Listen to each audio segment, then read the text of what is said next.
Hello. Is this going to be a year where you are going to make a career change? Well, if that's the case, then I'm here to give you a lot of information on how you can make those first steps, which seem oh so difficult. And that's the thing when people are about to make a career change or pivot. They don't know how to start, where to start, what should they be doing, how do they go about with the whole process. So I'm going to break it down to you so you can start implementing this strategy in your own career change and job search. Now, some of the things we will cover in today's video is what really is career change. For a lot of people who think they are going for a career change, when I have in-depth conversations with them, it is more of a job change than a career change. Then knowing your why do you want to do it, is really important. Choosing a general direction before you can narrow it down. How do you use this beautiful process called career mapping, revamping your personal brand in line with the career you're going for, and a couple of quick pointers to make your career change happen more seamlessly. So stay tuned till the end of this video. Hi, welcome back to the channel. My name is Shub Faujdar. I'm a Singapore-based career coach and job search strategist and a former corporate recruiter. Now, this YouTube channel is for answering all your career and job search related questions. I post new videos every Tuesday and Thursday at 9 a.m. Singapore time. Tuesday videos are more of a very quick, less than 2-minute actionable tip. And on Thursdays, we do deep dive. So I hope you enjoy the content of this video. And if you haven't already, please do subscribe to the channel. I would really appreciate it.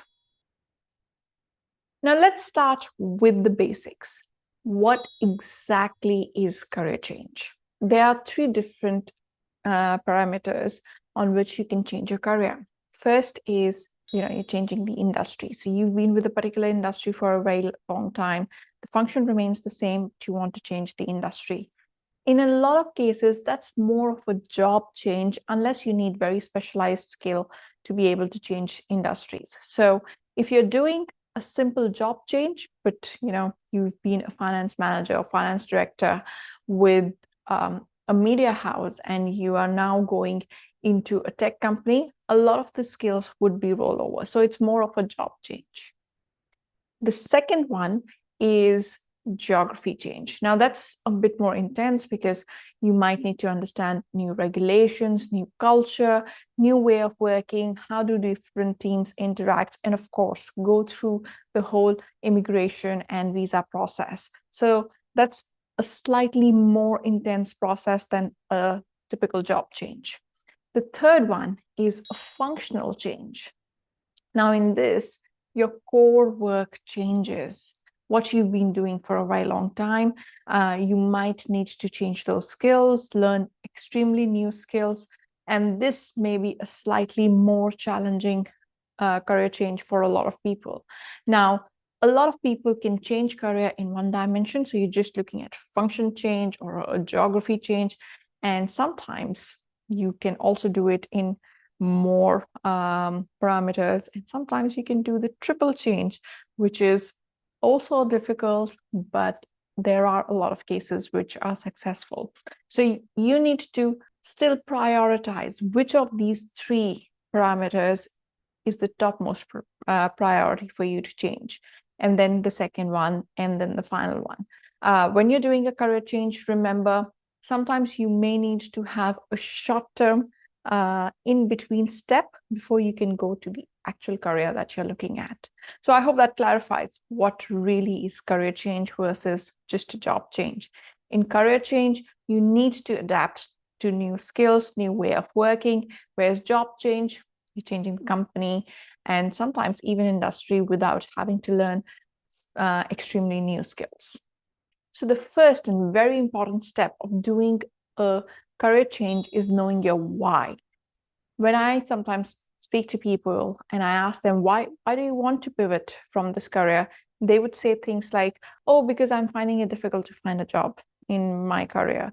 I'm just bored. I need a new environment. I've been in the same job for 7 years. All these things demand you to do something about your job. and your career. And a lot of cases, it may be that you need to change your job search strategy, or you just need to find another role in another company. It doesn't mean that you have to make a career switch where you have to invest so much time in learning things. If your main motivation to change your career is that it's difficult to find a role in your particular function or industry, then let me tell you, if you're struggling to find a role in your industry and function, career change is going to be even more difficult. So that should not be the primary reason why you're looking for a role, unless your industry or function is going sunset. For example, I remember about a decade back, a lot of the operations and tech support staff from Singapore were being outsourced to more developing and economical countries like India, Philippines, Malaysia.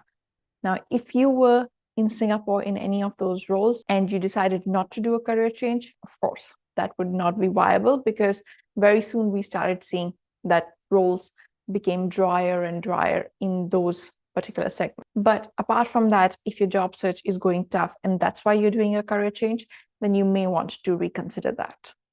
The second step in your career change journey is choosing a direction. Most people struggle with what kind of career they want to go into, unless it's a very intentional decision you've made about your career change.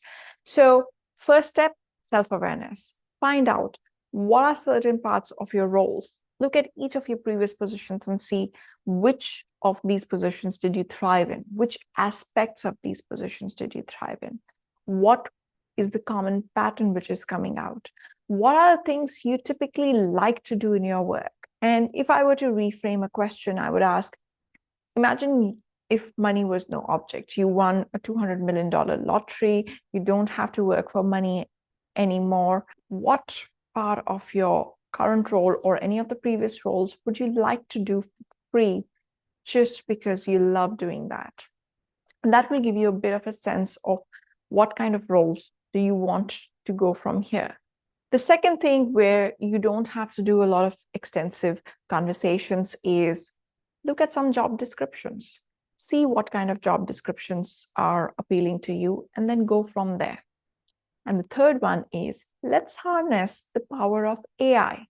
Go to ChatGPT and type a very simple prompt of, this is my experience, copy paste your CV.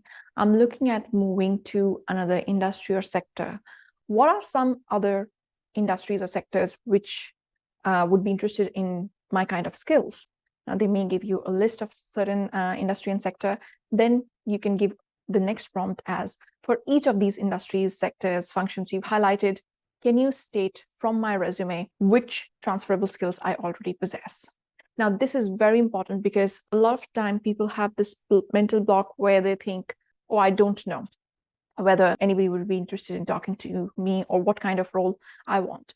It gets you started. It gets you into this zone of finding out what can work for you, what skills you already have. So you're not starting from a negative base. You have some understanding of where you're going. And then look at some of those job descriptions to see whether this makes sense for you or not. The next step is career mapping, something I love. And career mapping not only helps you to sort of find out what kind of segment you want to get into, it helps you to avoid a lot of mistakes. It gets you to start building your network and relationships even before you're applying for roles. So career mapping has two aspects. One is your existing connections. Once you've identified 2, 3, 4 areas or potential role types you're interested in, or industries you're interested in, look at your own existing connections and see who there has been working in these sectors or industries. Brownie points if this person has moved from another sector or industry, and reach out to these people. Tell them that, look, at this stage in my career, I'm looking at making a bit of a change, and I'm very interested in whatever the sector, function, industry, what kind of career change you're doing. Would it be possible for me to have a short 10 minutes conversation with you to understand a bit more about what does this particular industry function entail? And then see what information you can get. In this similar vein, you can do career mapping for your prospective functions or industry by making a target list of companies you are interested in and looking at profiles of people who have done some switch. Now, it doesn't have to be exact because then it becomes very difficult, very limiting, but some kind of a switch, because then they are more open to assisting you. They've been in your shoe and they will not give you the all famous line of, oh, it's very difficult to move from another industry or sector, because they've done exactly that. And reach out to these people, ask them for quick 10 minutes conversations. Most people would hesitate if you reach out to ask for a meeting or coffee chat as your main ask, because they assume that it would be a 45 minutes or 1 hour. But 10 minutes is something a lot of people are open to. When I say a lot of people, I'm talking about 15-20%, which basically should give you about 5 to 7 leads if you go by the numbers and make it easy and use your existing connections as well. Now that you've booked these informational interviews with people, you need to prepare good questions. And look, make these questions personal. You had a very specific ask from this person. You told them that you are looking at going into a similar field or sector as them. You want some guidance. Ask them about their experience. What do they like about the role? What do they not like about the role? Share with them what you've done and ask them, how could a person with this kind of experience move here? What kind of skills do I need to develop? Now is your chance to become like a reporter and find out all the ground information. And look, I've done this for my own career as well. I remember in 2015, when I was looking at moving out of recruitment, I was considering my options and speaking to a lot of people in general, people who've known me, people who've been my ex-colleagues, managers, supervisors, lecturers. And out of all the careers which were suggested to me, one of the other careers which really stood out to me was a career in public policy, because I've always been interested in those kind of roles. I then chose a postgraduate school, very renowned, to do a master's in public policy. Now, before I took any steps to enroll in that master's, I reached out to 10-15 people who were either a recent alumni or currently studying in that particular university. And I reached out to them to have conversation. Out of these 15 people, I got a very good hit rate of about 5. And a couple of them even offered to meet me for a coffee. And I'm so glad, because when I asked them what they liked about the role, what they did not like, how did the role typically work, I realized I like the idea of the role, but I don't like what the role actually entails. And that saved me a lot of blood, sweat, money, effort to then pursue a master's and realize this is not what I wanted to do. So career mapping and these informational interviews become extremely important in your career change journey.